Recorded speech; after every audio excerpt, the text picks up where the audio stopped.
researcher there, and she said that like a lot of during like the Doge period and stuff, a lot of their grants got cut, and there was like a kind of a, I don't know if it's called a moratorium or like a pause. There was a pause, and every administration does that.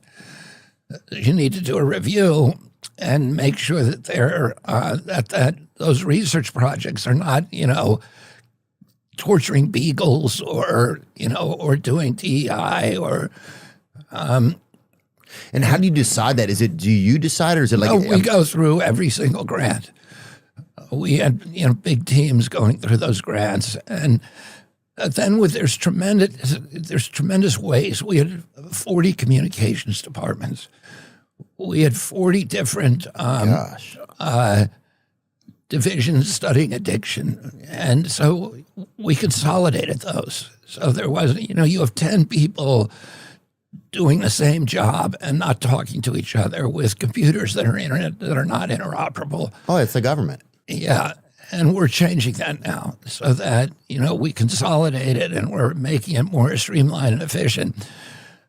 But it's so that we can do the job better, so we can do better research. And then the research, was never replicated. And which means that that's part of science, that if somebody does a paper that makes a scientific hypothesis, you don't just accept that. You get somebody to replicate it and see if they come up with the same result. And that was not happening. There was virtually no money spent on replication. And because of that, there was huge incentives to cheat. Because scientists, if they have a hypothesis, and they get a grant, maybe hundreds of thousands, maybe millions of dollars to prove that hypothesis.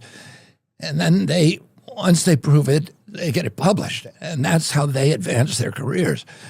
Well, if they fail to prove it, if the science says what you were thinking is not true, then they can't get published. You should publish that too, because that's science, but it doesn't get published, so their careers are, and endangered. It's hard for them to get the next grant. And so a lot of them had this incentive to cheat. So they have to win if they get it, if they prove it. If the hypothesis is a null hypothesis, they don't get, their whole future goes into the toilet, potentially. And so because they knew that study was never going to be replicated, nobody was going to check on them. There was an incentive for them to cheat.